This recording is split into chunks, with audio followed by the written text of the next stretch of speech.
Israel ఏ దాడైనా చేయని మా పైన మేము డర్టీ బాంబ్ ఉపయోగిస్తాం ఇప్పుడు గల్ఫ్ దేశాల మీద అంటుంది ఇరాన్.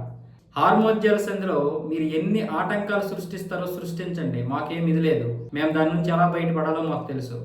మా యొక్క విద్యుత్ కేంద్రాలను మీరు నాశనం చేస్తే ఇజ్రాయెల్ యొక్క విద్యుత్ కేంద్రాలను మేము నాశనం చేస్తాం. మా మీద దాడి చేస్తే మేము గల్ఫ్ దేశాల మీద డర్టీ బాంబుతో దాడి చేస్తాం.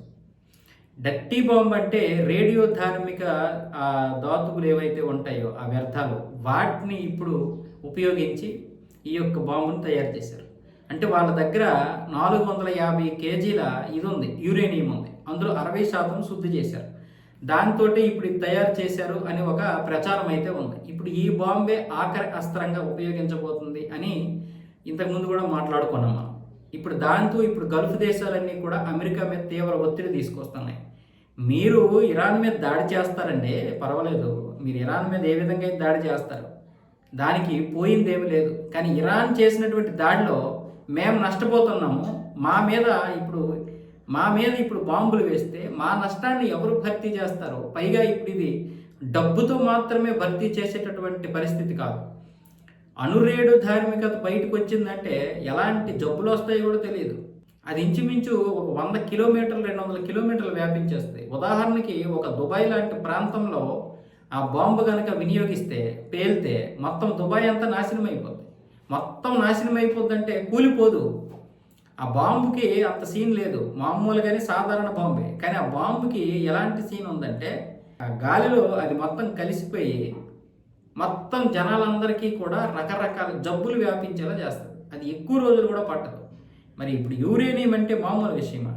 అందుకే ఆ యురేనియంని కాపాడుకోవడం కోసం ఇరాన్ ఎంతో ప్రయత్నాలు చేస్తుంది. అయితే ఇరాన్ దగ్గర ఉన్నటువంటి ఈ యొక్క యురేనియంతో ఈ బాంబులు చేసింది అవే డర్టీ బాంబులు అని కూడా ఇప్పుడు వీళ్ళే ప్రచారం చేసుకుంటున్నారు. ఇరాన్ కూడా ఆ భయం చూసి ఇది కూడా మా దగ్గర ఉన్నాయి అన్న విధంగా చెప్పుకుంటుంది. నిజంగా ఉన్నాయో లేదో పక్కన పెడితే ఆల్రెడీ మామూలు బాంబులు ఉన్నాయి ఇరాన్ దగ్గర.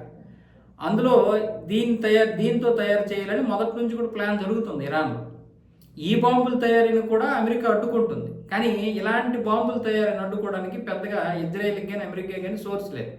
అణ్వాయుధాలు తయారు చేయడానికంటే రకరకాల పెద్ద ప్లాంట్ ఉండాలి, దానికి సంబంధించి ఒక ఇది ఉండాలి. కాబట్టి బంకర్లో తయారు చేస్తారు కాబట్టి ఒక ఇది ఉండాలి. కానీ దీనికి అవసరం లేదు. జస్ట్ దీనికి ఒక చిన్న ప్లాంట్ ఉంటే చాలు, ఎక్కడైనా తయారు చేసుకోవచ్చు.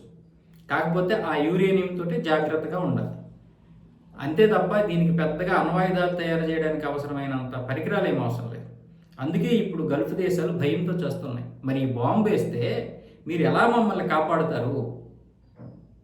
మీరు ఏం చేస్తున్నారు దాన్ని అడ్డగించడానికి? బాంబు వేసిన తర్వాత మరి కాపాడడం అంటూ ఉండదు. 1,000,000 మంది ఉంటారు ఇప్పుడు దుబాయ్లో. అలాంటి ప్రాంతంలో పడితే పరిస్థితి ఏంటి? మొత్తం గాలిలో కలిసిపోవడానికి దానికి అంత ఇదే ఉండదు. గాలిలో కలిసిపోతే 100 నుంచి 200 కిలోమీటర్ల వరకు దాని ఎఫెక్ట్ పడదు. అందుకే ఇప్పుడు గల్ఫ్ దేశాలన్నీ కూడా భయంతో చేస్తున్నాయి.